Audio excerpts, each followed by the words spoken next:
This is Meditations, Stoic Philosophy Wisdom by Marcus Aurelius. Narrated by Yash.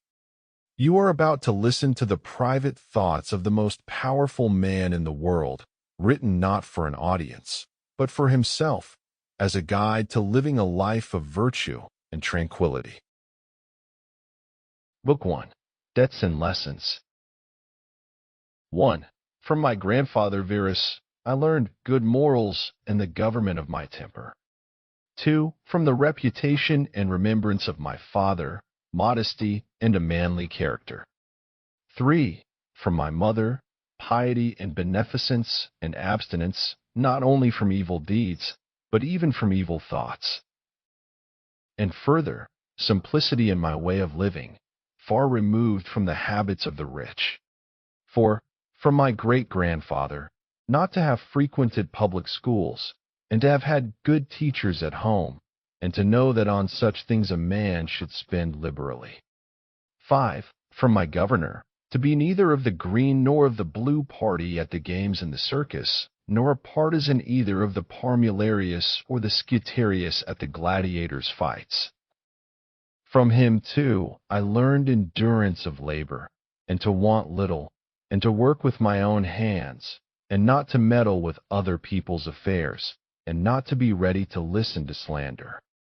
6. From Diognetus, not to busy myself about trifling things, and not to give credit to what was said by miracle workers and jugglers about incantations and the driving away of demons and such things, and not to breed quails for fighting, nor to give myself up passionately to such things, and to endure freedom of speech, and to have become intimate with philosophy, and to have been a hearer, first of Bacchius, then of Tandisus and Martianus, and to have written dialogues in my youth, and to have desired a plank bed and skin, and whatever else of the kind belongs to the Grecian discipline.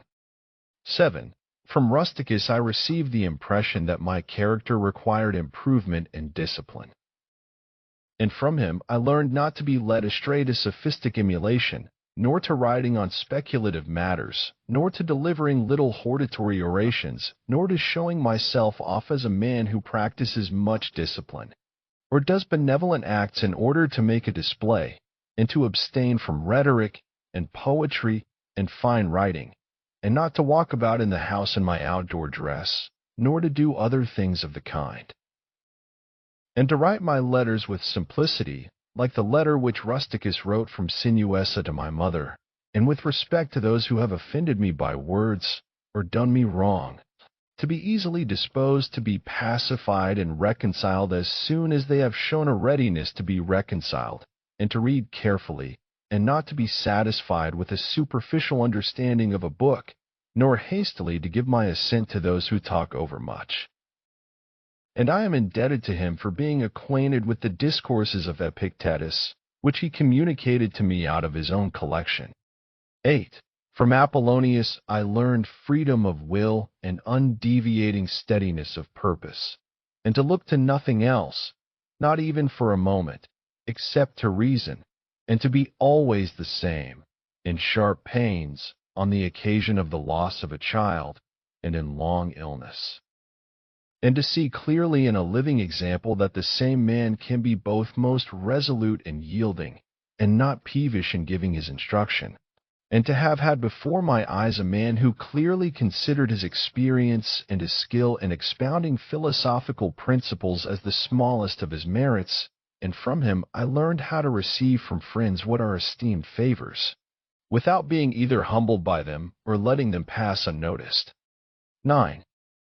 From Sextus, a benevolent disposition, and the example of a family governed in a fatherly manner, and the idea of living conformably to nature, and gravity without affectation, and to look carefully after the interests of friends, and to tolerate ignorant persons, and those who form opinions without consideration, he had the power of readily accommodating himself to all, so that intercourse with him was more agreeable than any flattery.